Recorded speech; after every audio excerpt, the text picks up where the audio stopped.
on earth. We created heaven right here. So welcome to the third Sunday of the third month. Can you believe it?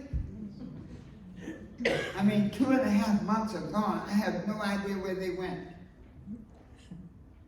Isn't that amazing though how, I don't know, maybe it's just this year, the time doesn't seem that time is going much faster than usual. I think there's something going on in the world. I know there's something going on in the world.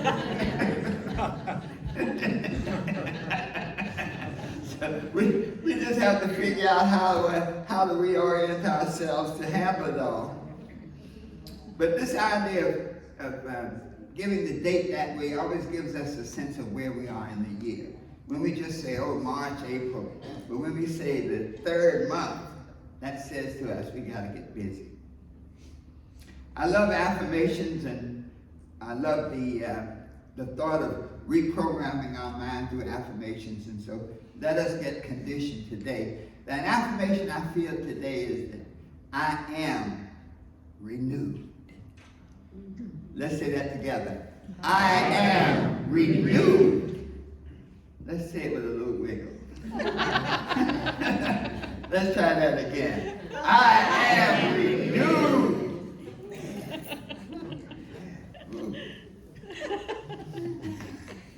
I mean, you go home, practice that. You may not want to do it in front of some people, you know. You know, many times when you have your joy, other people don't get it.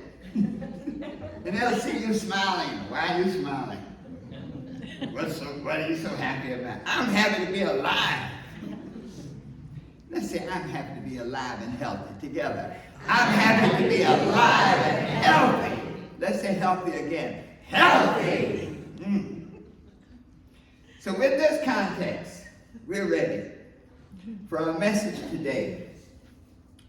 And our topic for today is one of, very interesting. It's kind of building, you know, as we move through the year.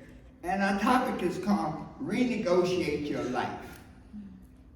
And I'll tell you where the topic came from. You know, on Saturday mornings I conduct a class, a success mastermind group. And the lady said something that everybody in the group stopped. And she said, you can renegotiate your life. And you know, when somebody says something you never heard before, I'm like, man, I never thought of that. So Christine is a lady, a speaker and a trainer. And so Christine, if you're listening out there, thank you so much for this gift, because the moment she said that, everybody on the call said, wow, I can renegotiate my life. And so when you think about this, look at that term, negotiate first. Negotiate says to confer with another person or persons as to arrive at a settlement or agreement on some particular matter. So you negotiate to get a result. Herbert McKay said, you do not get what you want, you get what you negotiate. And this gives us a great power now, so we can go from being the victims now, we can negotiate our way out of any situation. You know, think about it. The prodigal son, when he's there in the pig pens of life, he negotiated his way out. He saw something different. He said, I don't deserve this. Anybody that's ever been in the pig pen of life, say, I don't deserve this together. I don't deserve this. The prodigal son said, I don't deserve this. And then he said, I will arise and go to my father, go to my source. And so this idea of negotiating is powerful. We negotiate the lives we live. But now to renegotiate says to negotiate again. To change the terms of a prior agreement. You notice in sports they never like to, they never like to renegotiate. In real estate, once you got a deal, you know, real estate, what they call the statute of frauds. Once you write it down, that's it. Even if it's a bad deal, you're stuck with it. In sports, you notice they never like to renegotiate. You remember when Michael Jordan was with the Chicago Bulls? You remember he quit and went to play baseball? And you ever wonder why? The reason he quit was because when he signed his contract, over time, rookies were making more than he was making. He was making about $2 or $3 million a year. By the middle of his contract, the rookies were making $5 million a year. But there's something in sports, they never like to renegotiate contracts. The whole legal system is based on that. You agreed to it, you're stuck with it. But thank God life does not work like that. You ever go to a baseball game? You know, many years ago I was at a conference, and they had all the top speakers. I don't know if you remember Dave Delgado with the real estate. That was the day of the real estate infomercials. What was the guy? Lifestyle of the Rich and Famous. That was the pie they were selling. And they had all the great speakers there. And I was there with my ex-wife, and I'm sitting there in the audience, basically a nobody, you know. I hadn't made a name for myself in that arena. And all of a sudden, I thought I heard my name. So I popped up and walked on up on the stage. And the guy who was running it, two fellas, Bill Dempsey and Cheryl Shoemate. I walked up and, Bill, how you doing? Bill, Herb Harris, Cheryl, good seeing you. And walked on the stage. They just sort of stood there and looked. And I did a talk. But when I finished, they knew who I was. And the talk was called Strike One, Strike Two, Strike Three. And it went like this. You're standing at the game of life, and they throw your first dream at you, that ball, that goal that you had, and you just knew you were going to knock it out of the park. Strike one. Then you're about 40 years old. Got a little experience under your belt. Another big opportunity comes and you're ready to hit it again, and strike two. Then you're about 60 years old. And you're thinking in your mind how many, 3 strikes? So that big opportunity comes, that idea. You finally get over that limitation of saying you're too old, you're too late. An idea comes to you, you act on it, whoosh, strike 3. But guess what? In the game of life, you get another bat. And you can do strike 4, strike 5, and you can keep swinging till you hit it. And that's the power of renegotiating. As you grow through life, you renegotiate yourself. As you evolve, and Oprah said, when you know more, you do better. So let's look at this. We are going to renegotiate our lives, and we realize this, that the life we experience is really the life we accept. If we don't accept life, we can change it. So our lives are based on choices and action. Everything we end up with is because of the choices we make and the actions we take.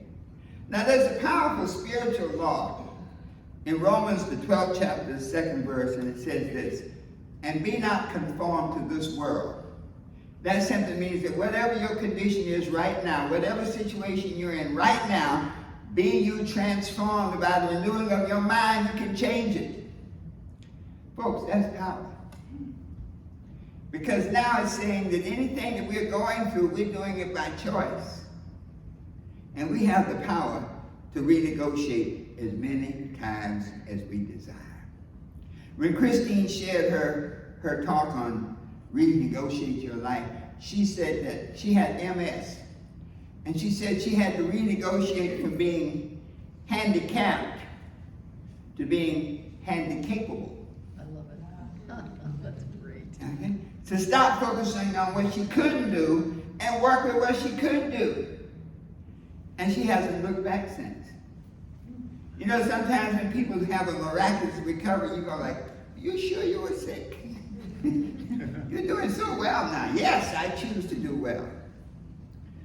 So as I began to look at this topic, I thought about a book that I love, and I'm sure many of you read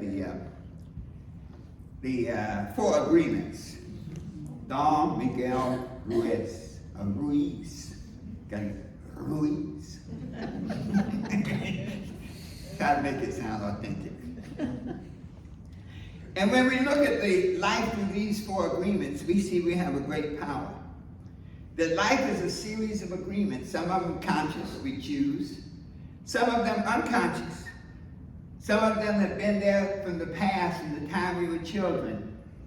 Some of the agreements that we live by we put there in times of great pain and suffering when we had no defense about what happened to us. But we still have the power to renegotiate. We don't have to stay stuck. So one of the key things is, how do you know it's time to renegotiate? Well, a clue is, are you happy? If you're not happy and if things are not going the way you want them to go, it's time to renegotiate. If stuff is going bad, what? It's time to renegotiate. Let's try that. If you're busted and distrusted, what? It's time to renegotiate. Sometimes your priorities have shifted. You're not the same person you were 5 years ago. And sometimes we can be living out prior agreements just because we said we were doing it. And one of the challenges about friends and family is that they hold you to the agreements that they think you made.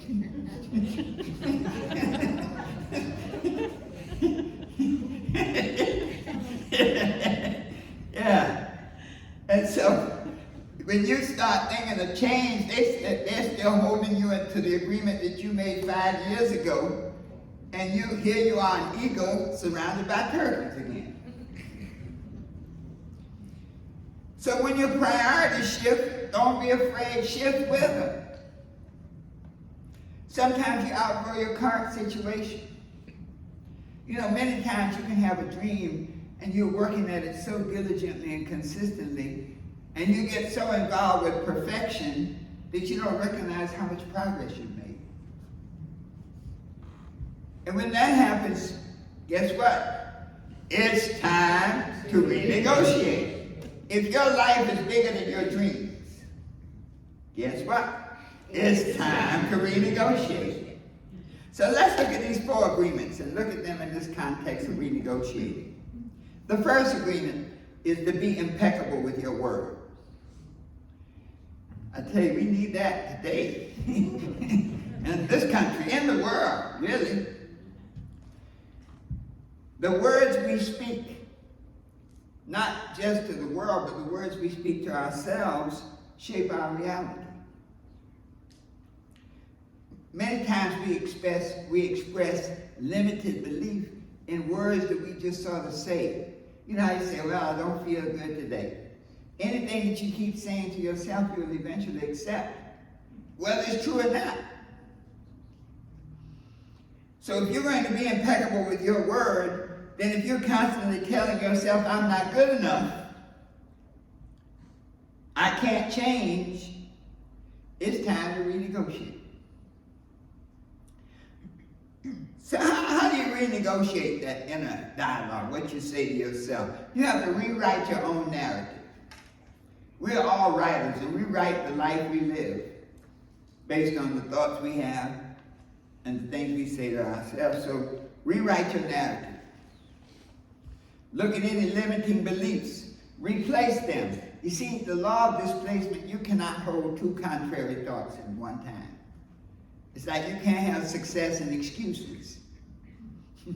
You can't have positive and negative at the same time. And so choose to see the positive.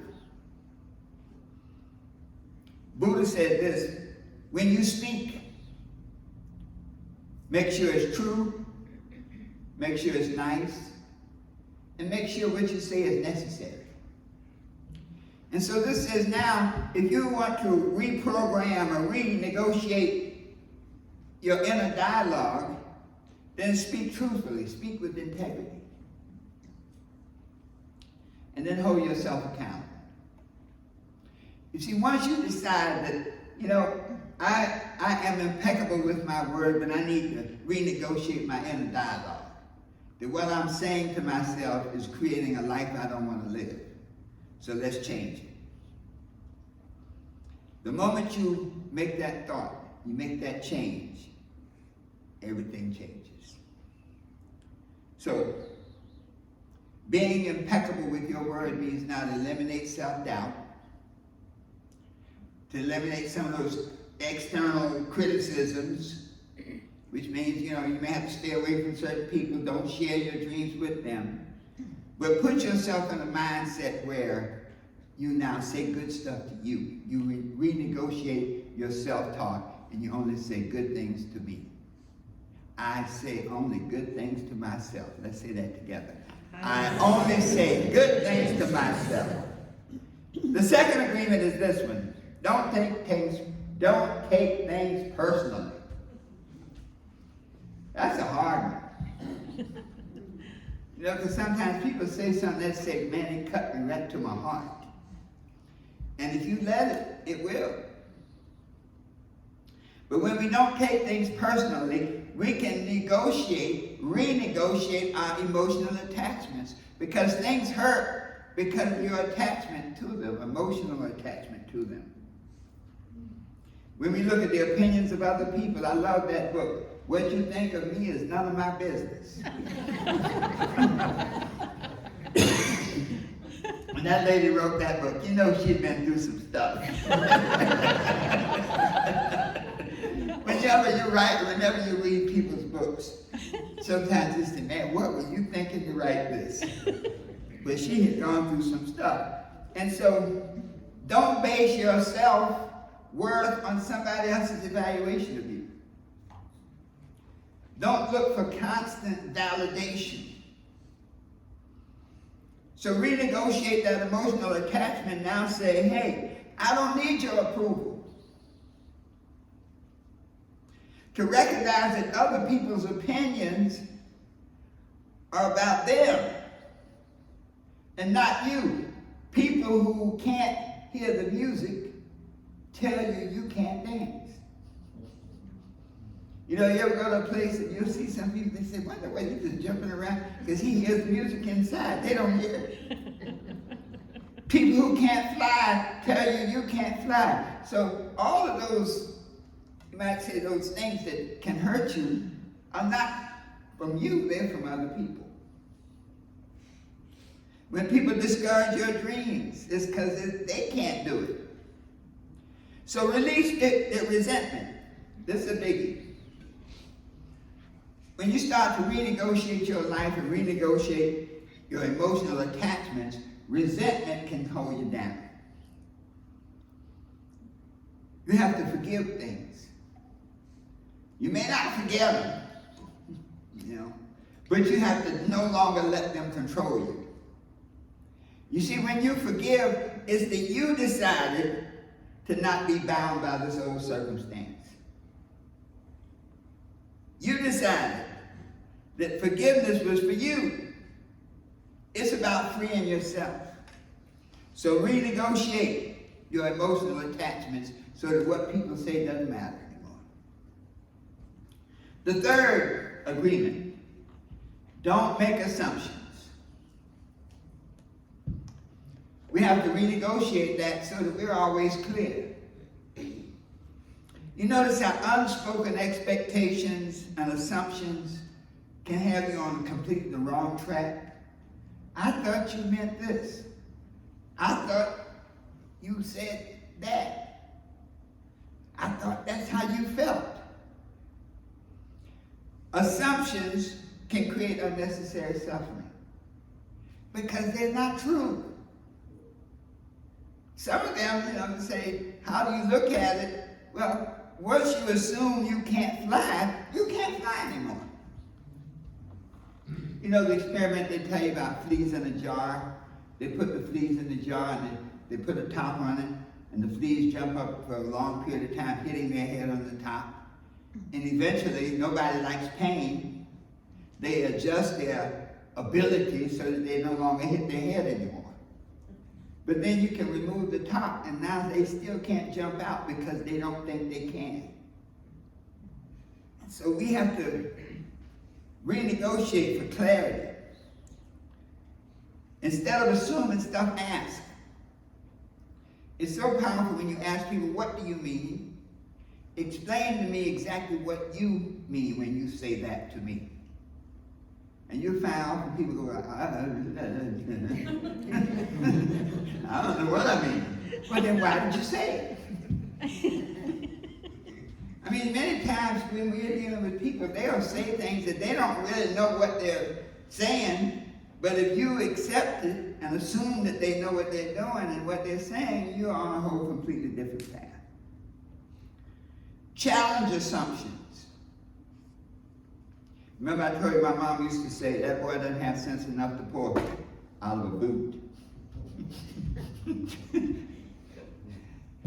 that really that had me thinking I had no common sense. And so I acted it out. Anybody here thought that your parents told you didn't have any common sense? And I acted it out. But then one day I decided, guess what?